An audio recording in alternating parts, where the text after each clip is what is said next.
Hello, everyone, and thank you for taking the time to watch our video on informational interviewing and networking in our graduate student life design workshop series.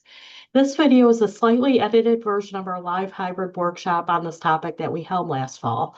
You won't be able to interact with others, but you'll be able to get a taste of what we do in our live workshops. We typically hold workshops in hybrid format from 12 to 1 every other Friday during the academic year over Zoom and in the Life Design Lab in Tate 129. Today, we're going to be talking about informational interviewing and networking. We're first going to go over the basics of informational interviewing, what it is, what it isn't, and give you some handy tips. Then I'm going to have you watch a video of some people undergoing informational interviews and have you notice some things about them. Then I'm going to have you map your network in order to help develop your contacts to find people to interview. Finally, we're going to have you create a 90-day networking plan.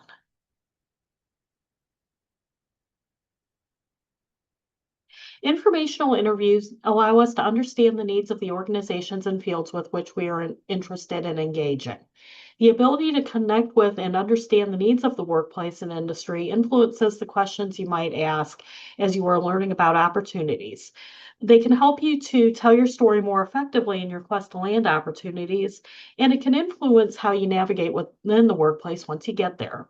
Informational interviewing is the power tool in the career seeker's toolbox that helps you get the full story so that you can take the next step in full confidence that you have an idea of the lay of the land. Careers are stories, not straight lines. To truly find out what someone in your chosen field goes through on a day-to-day basis, and to figure out where you might fit in the grand scheme of things, you should ask questions that reflect your curiosity about the career and field and reveal that deeper narrative. Ultimately, informational interviews are about gathering data and building connections, not asking for jobs. Your goal is to be genuinely interested in the trajectory of the person with whom you are speaking. Express interest in their story and how they got to where they are today. The person you're speaking with is going to be aware that you're a student and looking for a job fitting your degree after you graduate. If they ask if you're looking for a job, as tempting as it might be to say yes, you really should say no, at least for the time being.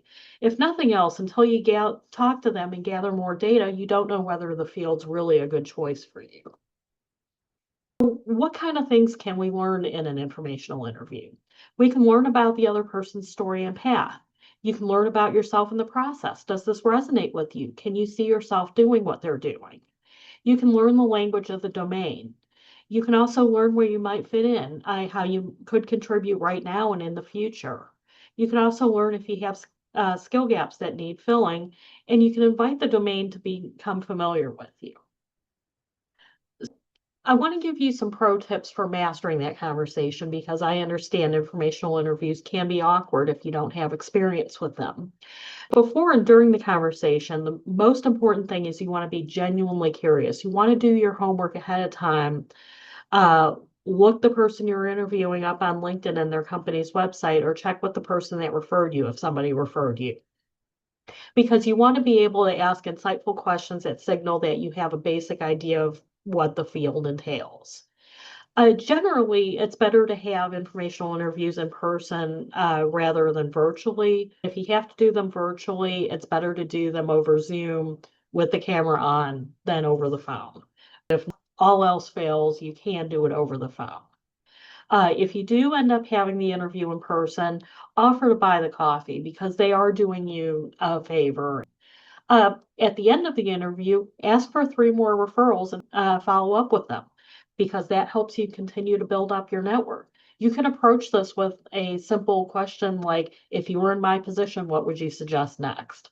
Who would you suggest I speak to next? Also, I do suggest you bring your resume with you, but don't actually offer it unless the person specifically asks for it. The reason I suggest you bring it with you is it makes you look prepared. However, don't offer it unbidden because remember, you're not supposed to be actually asking for a job. Finally, this probably goes without saying, but dress appropriately, show up, and show up on time. Don't blow it off, don't show up late because this person did block time off of their busy schedule to meet you. Afterwards, always thank the person that held the interview with you in writing. And if somebody referred you, thank them as well and let them know what happened. Some additional tips. These tips aren't rigid rules, but just things to keep in mind in general. The most important thing is to show curiosity and to follow the emotion or thread of the story in order to help us get to that deeper emotional level and meaning. If you indiscriminately implement all of these do this tips, you'll most likely have a stiff, non conversational interview. The best interviewer ultimately knows when to break the rules and does so when appropriate. Rather than asking leading questions or making assumptions, prefer open ended questions. Uh, be aware of your body language. Closed or inattentive body language suggests that you're not particularly interested. Instead, you want to have open body language and invite stories with statement stems such as, tell me about a time when you blah, blah, blah. Rather than just rapid fire interrogating your interviewer with one question after the other, when they answer a question, just follow up on that. Invite emotion with statements such as, how did that make you feel? You want to acknowledge what was said. Something like, tell me more about that, invites the person to expound on that and get into more detail. Finally, I keep hammering this over and over, don't ask for a job. Instead, ask about big ideas. A good question for this is, what are some of the big challenges in your field right now? Ordinarily, when I have the informational interview workshop, I have participants actually conduct short mock informational interviews with each other. But for purposes of this video, I've linked a video from the Syracuse University School of Law in which we see Bob hold informational interviews with two law students, Don and Sarah. I'd like you to go ahead and watch that video. It's about 7-8 minutes.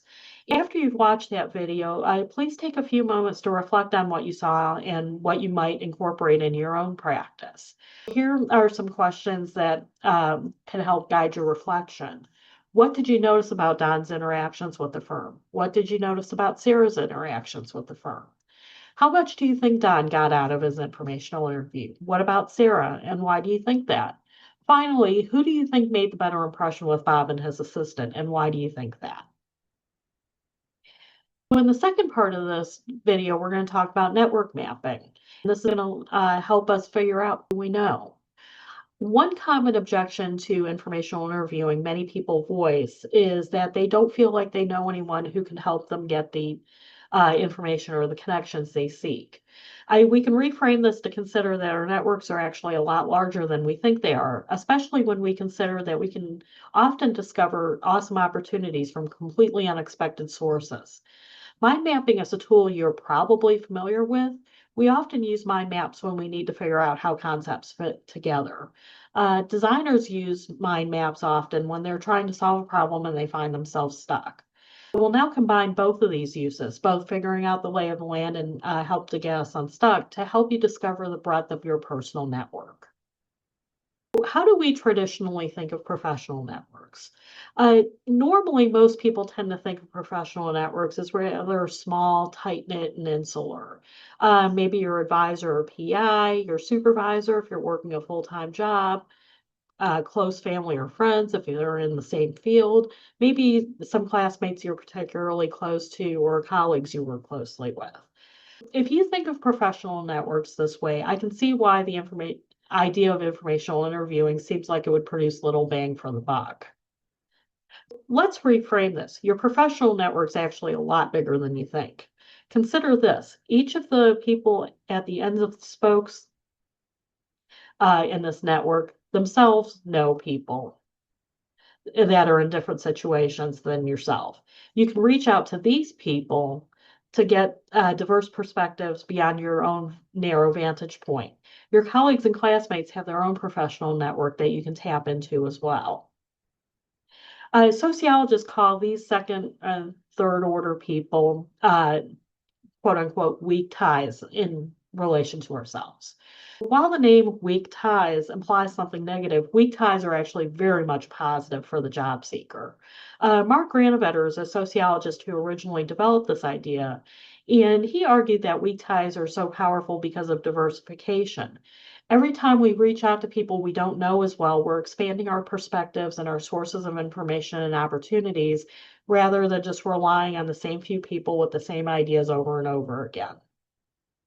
Maybe somebody who knows your old supervisor knows someone who eventually gives you your first big break. You'll not know that until you get to know that person, though. I'd like you to develop your own network map.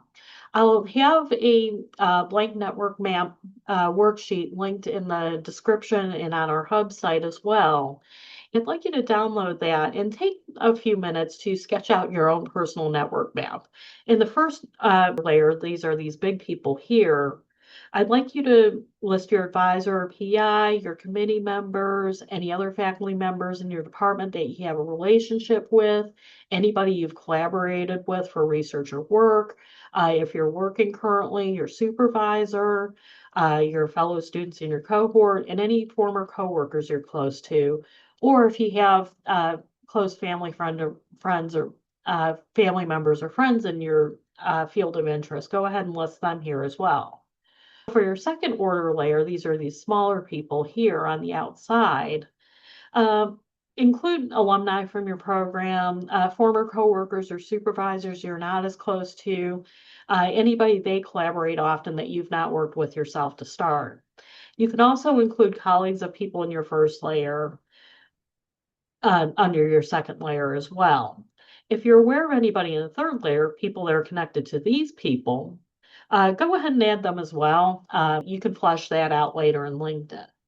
Once you've mapped out your network map, select 3 people in the second layer to reach out and think of 3 questions you might ask them. Are you interested in seeking out more services through the Life Design Center? I'd like you to check our website for more resources. You could attend another workshop. We'll have a link to our workshop calendar in the hub site and in the description, or you could contact me, Tracy Garner, for one-on-one coaching.